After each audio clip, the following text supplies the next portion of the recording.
ஓம் ஸ்ரீ குருப்பியோ நமகா. 23/8/2026 இன்று ஆவணி மாதம் ஞாயிற்றுக்கிழமை மூல நட்சத்திரம் ஏகாதசி திதி.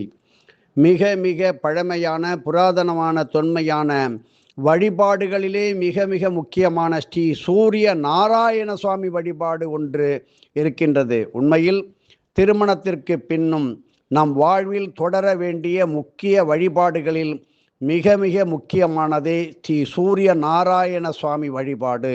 அதுதான் முதலிடம் வகிக்கின்றது. ஆனால் செய்வதில்லை. நல்ல கண் பார்வைக்காக மட்டும் இல்லாமல் சந்ததிகள் வாழையடி வாழையாக பெருகி சிறந்து ஓங்கவும் ஸ்ரீ ஆதித்ய வழிபாடு இன்றி அப்படி அமையாதது. அதன் காரணமாகத்தான் ஒவ்வொரு திருமண வைபவத்திற்கும் முன்னும் ஸ்ரீ சூரிய நாராயண சுவாமி பூஜை கொண்டாடப்பட்டு வருகின்றது. சந்ததிகள் அஸ்தமித்து போகாத நல்வரத்தை, குடும்பம் இல்லாமல் போகாத நல்வரத்தை ஸ்ரீ சூரிய நாராயண சுவாமி அளிக்கின்றார். ஆவணி மாதத்திலே வரும் சூரிய பகவானுக்குரிய ஞாயிற்றுக்கிழமைகளிலே ஸ்ரீ சூரிய நாராயண சுவாமிக்கு புது மண்பானையிலே சர்க்கரை பொங்கல் தயாரித்து சுவாமிக்கு படைத்து திருக்கோவிலை நம்பி வாழும் ஏழைகளுக்கு, திருக்கோவிலை நாடி வரும் பக்தர்களுக்கு வழங்கி வருவதால் நல்ல சந்ததிகள் பெற ஸ்ரீ சூரிய நாராயண சாமியின் அருள் கிடைக்கும். மேலும் விளக்கங்கள் அகஸ்திய விஜயத்தில் பார்த்துக்கொள்ளுங்கள்.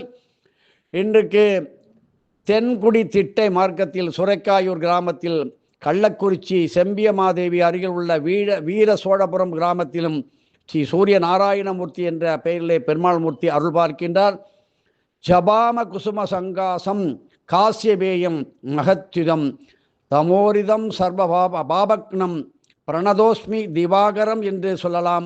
சூரிய நாராயணமூர்த்தியே என்று சொல்லலாம்.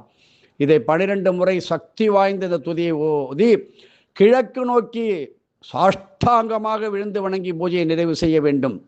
இப்படிப்பட்ட நல்ல நாள் கிடைக்காது.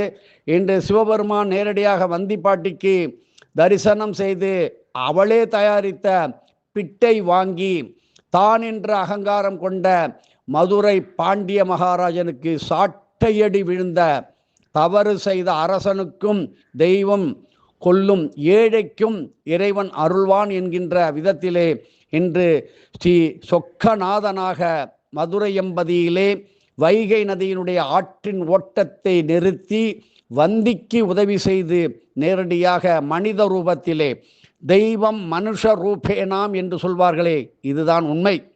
அந்த வந்தி பாட்டிக்கு சிவசிவா என்று சுட்ட அத்தனை பிட்டுக்களையும் தின்று ஆடி பாடி கொண்டாடிய பிட்டுக்கு மண் சுமந்த நாள் இன்று. அங்கங்கே உள்ள மீனாட்சி சுந்தரேஸ்வரர் சொக்கநாத சுவாமிக்கு வழிபாடுகளை செய்து பிட்டு தானம் கொடுப்பதால் எத்தனையோ நல்ல காரியங்கள் நிறைவேறும். அற்புதமான மூல நட்சத்திர நாள்.